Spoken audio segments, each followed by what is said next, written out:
de larga trayectoria, columnista, escritor, fundador y conductor de su espacio en YouTube Los Datos Duros y orgullosamente miembro de esta familia sin censura. Esta sí, no me la esperaba, mi querido Ricardo Sevilla, y van a decir, es culpa de López Obrador, o van a decir, ¿cuánto está pagando Claudia Sheinbaum? Ya sabes cómo son en la oposición pedorra. Mi querido Ricardo Sevilla, ¿cómo estás?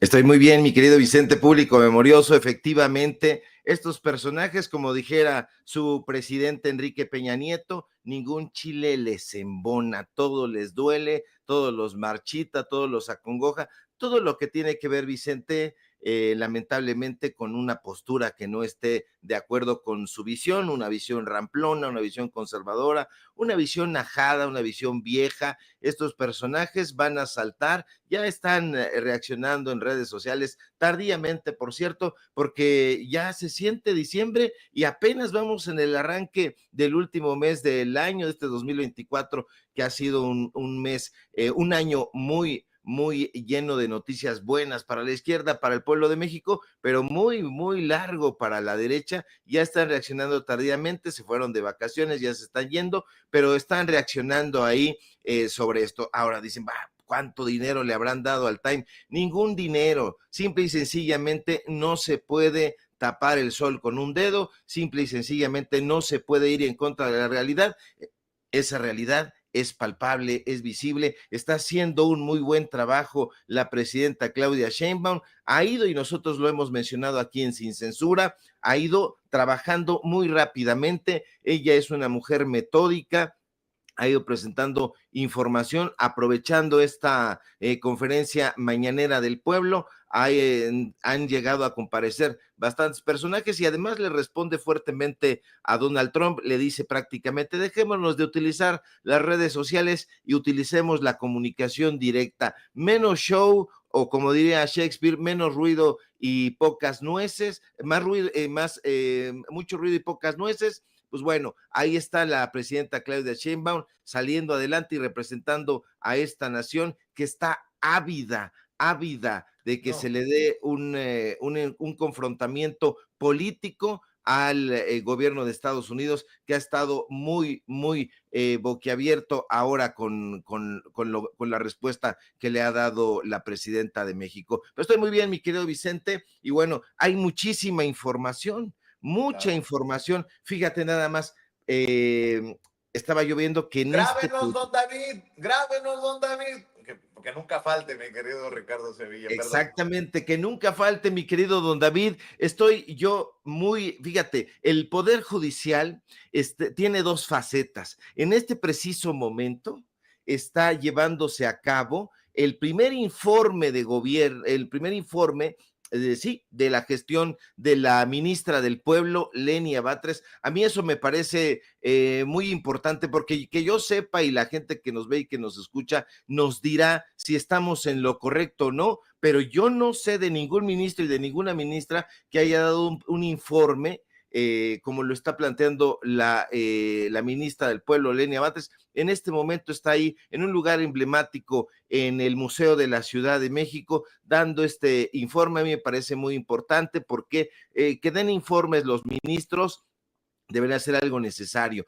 Transparencia, rendición de cuentas. Estos informes como los que está ahorita encabezando Lenia permiten a la ciudadanía conocer cuáles son las acciones, cuáles son las políticas que está llevando a cabo Lenia. Se fomenta la confianza pública. Es necesario que haya confianza en el Poder Judicial porque prácticamente no hay en el Poder Judicial, y con lo que están haciendo una y otra vez, pues bueno, ayudan a que ese Poder Judicial siga estando en el ojo del huracán. A mí me parece que es muy importante que haya esta comunicación clara, que es una comunicación efectiva, que sea esencial y que ojalá se haga habitual entre los ministros y ministras de la Corte, también ojalá entre los magistrados. ¿Por qué? Porque eso aseguran que el Poder Judicial actúe de manera responsable y de manera abierta. De modo, mi querido Vicente, que aunque nos acusen o que aunque acusen a su servidor de palero, la verdad es que me vale gorro, yo no soy palero, pero sí hay que reconocer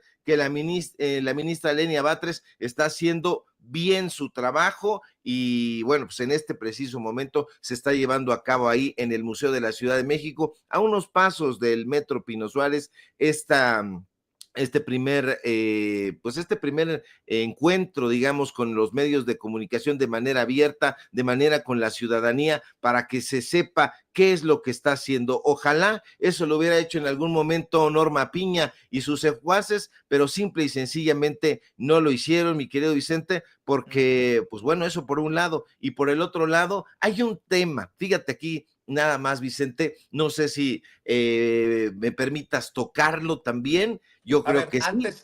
antes de que vayas al tema, ¿por qué no le pedimos a don David, a Ceci, a ver si podemos enlazarnos con la transmisión en vivo y en directo de esto que estás mencionando, del informe de Lenia Batres, que sienta un precedente, que presente sus avances, su labor como ministra de la Suprema Corte de Justicia de la Nación? En estos momentos está Lenia Batres al uso de la palabra. Si me permite, Ricardo, ¿te parece? Adelante. De las instituciones públicas. En el Constituyente de 1917, al argumentar que el artículo 27 constitucional debía contener los derechos agraristas y no dejarse en posteriores leyes, preveía el riesgo de la, entre comillas, grande influencia de los terratenientes en las legislaturas venideras. Por eso, decía, tenía que asegurarse un contenido mínimo en la Constitución, y lo cito: ¿quién nos asegura, pues, que en el próximo Congreso no se van a poner en juego todas esas malas influencias? ¿Quién nos asegura que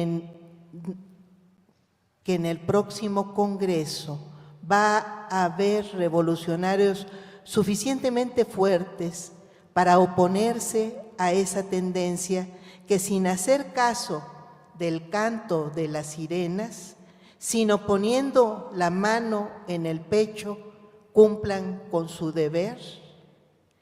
Amigos, amigas, en este amanecer de la reforma judicial histórica en México, tenemos un reto muy grande. Los detractores seguirán implorando por su fracaso. Los oportunistas intentarán aprovecharla para restablecer privilegios que la propia reforma hoy suprime. Los oligarcas, los amantes de los privilegios, buscarán rehacer las redes de influyentismo que interrumpirá la elección de jueces, juezas, magistrados, magistradas, ministros y ministras. Por eso queda a los demócratas, a los patriotas y visionarios de la justicia tomar el curso de este proceso y, bajo la enseñanza de nuestra historia, emular a Juárez, a Heriberto Jara, entre otros grandes mexicanos, para ir asegurando sin temor el avance de la democratización del Poder Judicial, para ir asegurando que esta reforma no dé marcha atrás. Muchísimas gracias.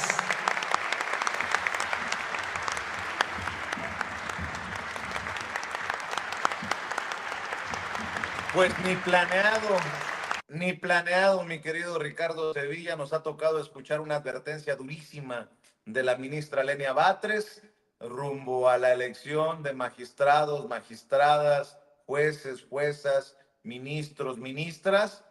Ojo que lo que está en juego ha activado a los enemigos, ¿no?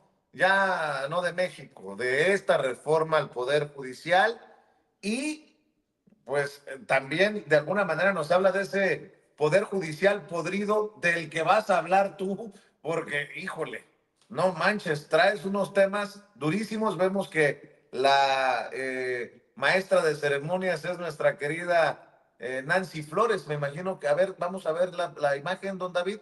Nancy Dado Flores. que esta dignidad con la que lleva la investidura y también esta honestidad, esta austeridad, pues se refleja en números bastante claros. Nos hablaba de alrededor de 10 millones de pesos que se pudieron ahorrar en este año, solo un año y solo en su ponencia, y también nos hablaba de un monto global de 30,000 millones de pesos que se pudieron ahorrar en ese Poder Judicial si no hubiera pues esta pretensión de que desde ahí se pueden enriquecer unos cuantos a costa de un pueblo empobrecido como el pueblo de México por todos estos corruptos.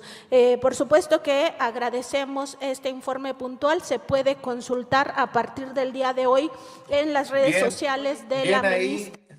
Bien ahí también la invitación a Nancy Flores, una de las mejores periodistas de investigación en estos momentos en nuestro país, corresponsal de la revista Contralínea, como maestra de ceremonias, quien hace también algo muy puntual y muy importante, resaltar lo que ha ahorrado Lenia Batres desde su ponencia, regresando de estos privilegios y estos sobrantes de, bueno, entre comillas, sobrantes de los salarios que siguen percibiendo otros ministros y ministras y que ella, pues apegándose a la Constitución, no gana más que la presidenta de la República. Pero mi querido Ricardo, ahí te la dejo votando para hablar de la otra cara de la moneda y bueno, y obviamente tus impresiones de esto que planteo y que vemos en vivo y en directo a través de las pantallas y los micrófonos de Sin Censura.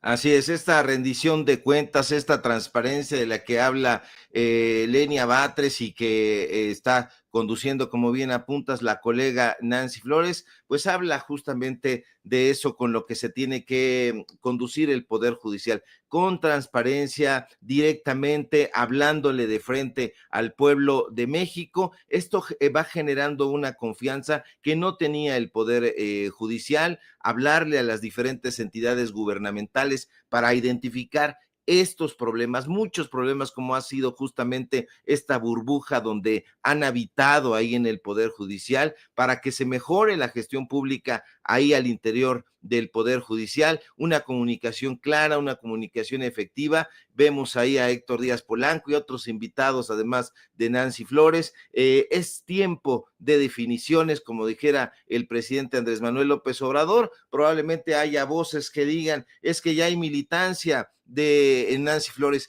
El periodismo de este país históricamente ha tenido que definirse. No podemos andarnos con las ramas. O estás del lado del pueblo de México o estás dándole la espalda, como los comunicadores que capitanea Ricardo Salinas Pliego y todos estos personajes televisos, aztecos, como les dicen en la jerga periodística. No se han definido, están entre azul y buenas noches y están enmascarados en el peor de los casos, trabajando para la derecha, pero aquí estamos viendo ¿qué ministra está del lado del pueblo de México? No de embalde, el presidente López Obrador le obsequió aquel mote con el que ya se le conoce, la ministra del pueblo. Ahora, el Poder Judicial sigue carcomiendo, por otro lado, su credibilidad. Están en el tema de la grafología, lo hemos platicado aquí un 50 de veces, mi querido Vicente, así que grábenlos, mi querido David, porque por alguna razón la grafología está siendo usada, utilizada, empleada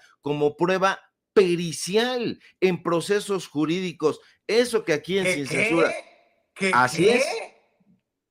La ridiculez que ha sacado López Dóriga y todos estos personajes de te voy a interpretar cómo firma fulano de tal.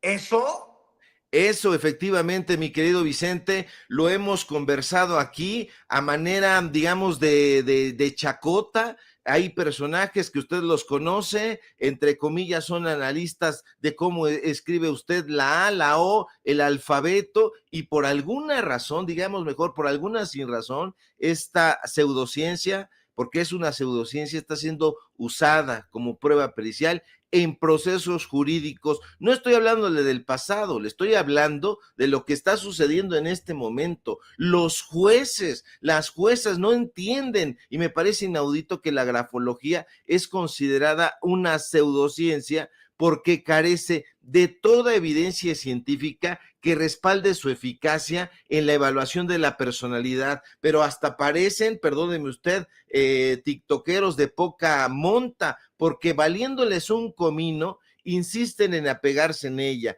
Hay una buena cantidad de estudios y yo invitaría a la gente que lo duda, que los consulte y que han demostrado que la grafología para nada puede predecir rasgos de carácter o desempeño de una manera confiable. Perdóneme, esto es una ocurrencia porque se basa en principios que no siguen el método científico y eso no se puede validar. Uno pensaría desde fuera, sin ser un experto, que no le podrían dar cabida, que no le podrían dar credibilidad en el Poder Judicial, porque son pruebas anecdóticas y sugiere el uso de un efecto que se llama Barnum, donde descripciones vagas son aceptadas como precisas por estos supuestos analistas. Y fíjate, nada más estaba yo viendo una publicación de la activista Diana Luz Vázquez, y Diana Luz Vázquez está ofreciendo una serie de pruebas, documentos que da a conocer y que usted está viendo en pantalla. Hay una parte donde dicen que ella tiene el colmillo de jabalí en el momento de escribir. Y uno dice, ¿qué caramba es el colmillo de jabalí en términos grafológicos?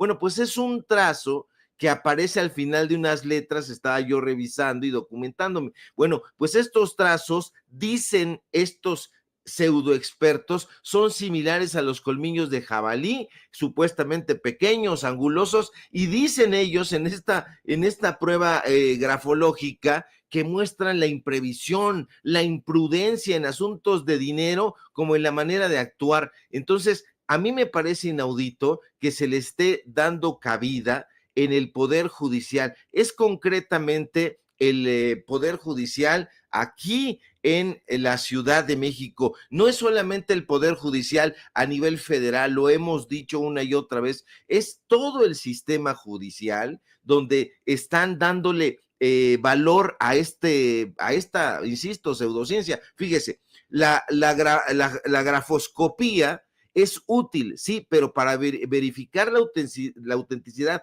de firmas, grafoscopía, pero de ninguna manera, Vicente, puede confundirse con la evaluación de personalidad, para nada. Entonces, en ese contexto, a mí me parece muy importante que los jueces y los profesionales del derecho que están ahí metidos en el Poder Judicial, pues la piensen bien, porque tienen que reconsiderar esta dependencia de la grafología y que opten, por favor y urgentemente, por métodos científicos que sean realmente sólidos para garantizar decisiones justas y fundamentadas, bien fundamentadas. Así que un llamado a los jueces de la Ciudad de México, porque están admitiendo pruebas, en este caso, en el caso de Diana Luz y de otras mujeres que se están adhiriendo a esta revelación, que los agresores no recurren a dictámenes de grafología en contra de las madres para quitarles la guardia y custodia.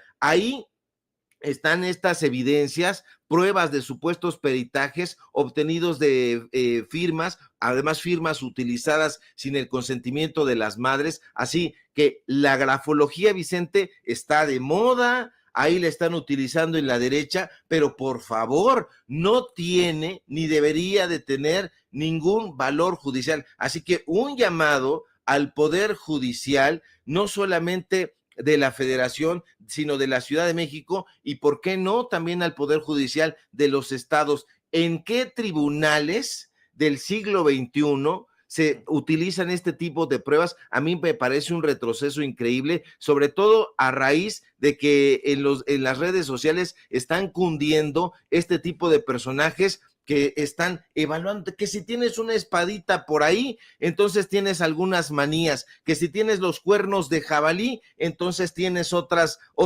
A mí me parece esto inaudito, hay que mencionarlo, ve usted nada más la espada ahí, eso me parece increíble, pero ahí están los sellos del Tribunal de Justicia de la Ciudad de México, y esos son pruebas que están ahí, están corriendo en las redes sociales. En un ratito más vamos a hacer un hilo a propósito de varios casos que nos están llegando de mujeres que están padeciendo este uso de esa pseudociencia. Así que el Poder Judicial va como los cangrejos, mi querido Vicente, en completo retroceso.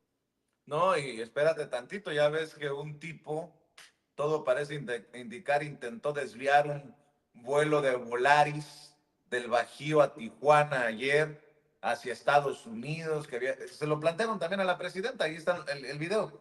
Ya la grafóloga, esta Marifer Centeno, está haciendo un análisis del lenguaje corporal del héroe que logró detener a este personaje. No, qué cosas. Qué triste, ¿no? Que desde los medios de comunicación corporativos validen pues estas farsas que ahora las están usando para lo que tú nos estás exponiendo, que me parece verdaderamente inverosímil. Oye, Ricardo, y hay otros que no tienen madre. También hay otro caso que quieres abordar y que la verdad es aberrante en este Poder Judicial podrido.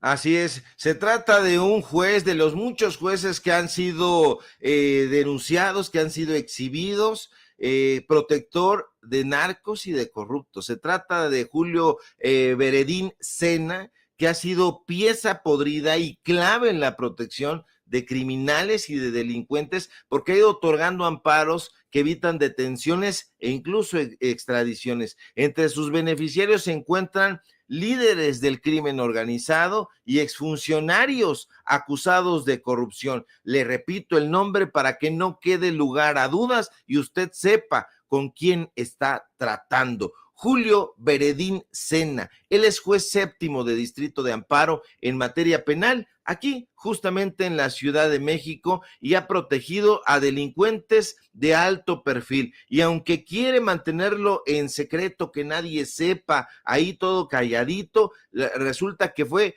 achichincle de José Ramón Cosío, ese personaje que está recibiendo una lana en la Universidad Nacional Autónoma de México. Acuérdese que es uno de los personajes becados en el Instituto de Investigaciones Jurídicas y que en su momento fue precisamente ministro de la Suprema Corte de Justicia.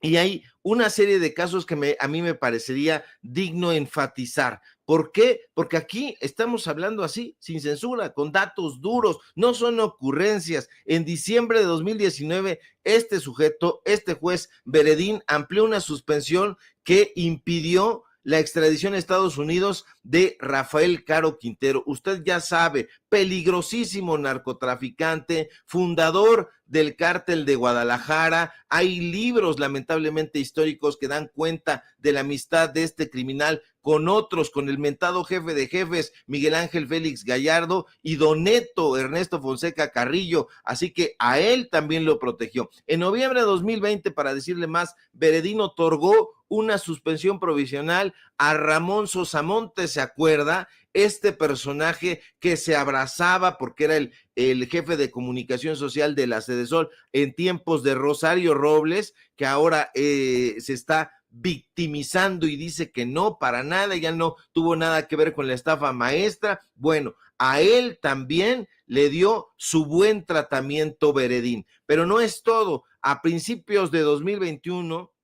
este juez concedió también un amparo al exsecretario de Seguridad Pública, Raimundo Collins. ¿Se acuerda de este señor? Un personaje que trabajó en el gabinete de Miguel Ángel Mancera, de ese partido político ahora que está en extinción, que es el PRD. Así que los ha protegido. Este señor le otorgó también una suspensión a Laisha Michelle, ¿se acuerda usted? Hija del líder del cártel Jalisco Nueva Generación. Y entonces ahí él se opuso a que se le girara una orden de aprehensión en su contra. Una mujer, hay que decirlo también, señalada junto con su pareja sentimental de secuestro a 2 elementos de la Marina. Un personaje, este señor que trabajó con Ramón Cosío, que es, nos decía una persona que ha sido un higadito que lo han conocido y que es un personaje insoportable, pero más allá de eso, lo peligroso es lo que ha ido haciendo. El 13 de mayo, ya no digamos de 2020, de 2019, no, de este año,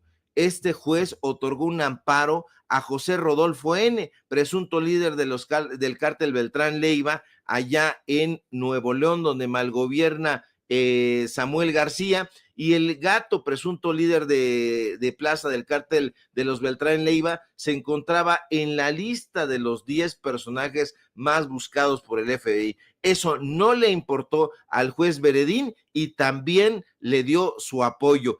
Más recientemente, junio de 2024, usted conoce perfectamente este caso porque lo hemos abordado una y otra vez, el caso de este acosador sexual, Andrés Ruemer, este ex empleado de Ricardo Salinas Pliego. También Beredín le concedió una suspensión definitiva para que no lo trajeran aquí a México. Y Andrés Ruemer, pues un personaje que enfrenta más de 60 denuncias públicas y varias carpetas gruesísimas de investigación en la Fiscalía General de la República, pues todos estos personajes apoyados por el juez Beredín. Un exalumno, fíjate nada más, de José Ramón Cosío, un personaje que ha estado vinculado con Claudio X González, un personaje que está vinculado con la UNAM, con Mónica González Contró, un personaje que ha estado vinculado a las mal llamadas organizaciones civiles. Y bueno, pues es el caso de estos jueces narcos y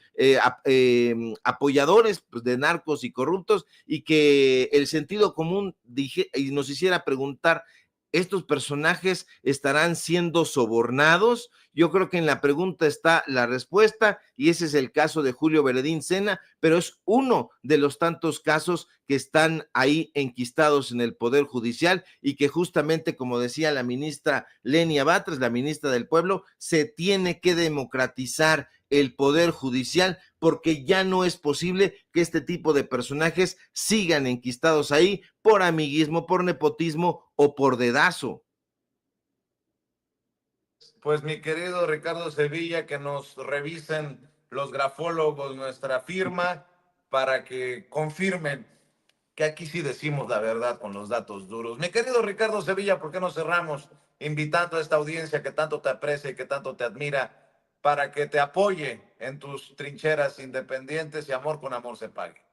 Claro que sí, mi querido Vicente, yo no sé qué vayan a sacar en claro los grafólogos, yo no tengo patas de jabalí, en todo caso patas de araña, pero a ver qué pueden sacar en claro estos personajes. Al rato van a utilizar chamanes, brujos, quimeras, hidras, lo que puedan para sostener estos insostenibles fallos en contra de agresores. En fin, síganme por favor, público memorioso, en mis redes sociales, en X, @SevillaCrítico, en Facebook, Ricardo Sevilla, y nada más. Síganos en Paralelo 24.mx, en los datos duros. Hoy tenemos informativo en punto de las 9 de la noche y por supuesto aquí en La Familia Sin Censura. Y estamos al pendiente de la información, mi querido Vicente. Un fuerte abrazo y seguimos al pendiente.